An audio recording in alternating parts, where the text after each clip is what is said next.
So I crossed into the European border through the Hungarian side, the Hungarian border with Ukraine. So I had to get a ticket from Hungary straight to Berlin. And then I had a valid ticket. The charter, the UN charter says, hey, this countries respect human rights, so they will give us a right of passage, right?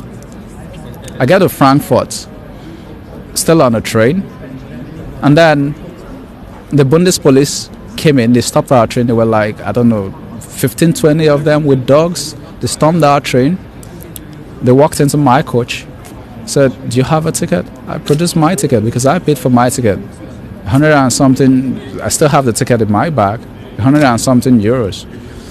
I said, okay, do you have a right to enter Germany? I said, yes, the law says refugees from Ukraine are allowed to enter. That's what the law says.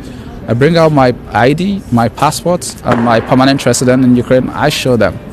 He nods his head. He goes, he talks to his superior, and then he comes back, and he says, I have to get off the train. I'm like, for what? He says, because I wasn't born in Ukraine. I was livid. I'm like, what does that mean? I wasn't born in Ukraine. I've lived in Ukraine so long. Why would you say because I wasn't born off the train, I should get off of the train? I have a valid ticket. Why should I get off the train? I didn't stow away on the train. Why should I get off? They said, oh, we need to register you and then we can let you go. There was a German lady I met on the train. She was nice. We were having a conversation all through in English. She told me, oh, I better have to comply. That they said because I wasn't born, I have to do this. I said, they are not doing this for the Ukrainians. I also have the same rights as the Ukrainians when I was in Ukraine because I'm a permanent resident. So why are you doing this? They said, because we have to register you. So we got out, all the blacks, and this was just black people, they were pulling off the train. So they took us to this holding facility. I remember the address. They took our passports. The address was in Nikola Tesla 1 in Frankfurt. It's a big warehouse. There they segment it. They have they segment the whole warehouse. So they had to keep us out in the cold for like, I don't know, hours because there were lots of us. They said we had to take COVID swabs. They took COVID swabs.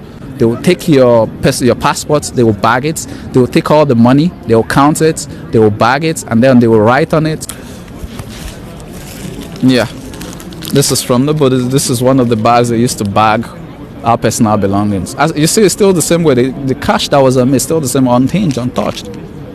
I can't even bring myself to tell because I'm still traumatized by it. My bag has a tag. This tag was from Frankfurt. They tag your bags, they tag every personal belongings you have with a yellow tag and a code. Mine was A155. And this is something they made us understand that, oh, it's just simple registration. I even asked some of the Bundespolice, oh, 1 hour maximum, we're there for 23 hours. Then the next thing I experienced was the most humiliating thing I've never experienced in my life. They took me to a room, asked me to strip naked. I had to go bare naked. They said, oh, I'm like, what's this for? They said, take off all your clothes. And then they made me squat and do a turn around, show them my ass and all that. It was so humiliating because in my life, even going through airport security, traveling, I've never experienced this. I'm like, don't you have body scanners for this? Even if you're suspecting somebody, they are drugs or they are drug moles, this is not the procedure. You don't tell people to go stark naked because you want to search them. When I got to Berlin, the girl told me, hey, that thing you did there is not registration. That's your whatever. I said, this tag I have it. I brought a paper. They said, no, that's for your personal records. I've never experienced such humiliation in my life. Each time I think about it, I want to cry. But as a man, my dad told me, don't cry. But it is humiliating.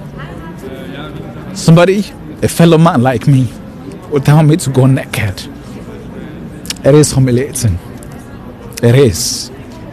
Because I'm trying to cross the country like everybody else.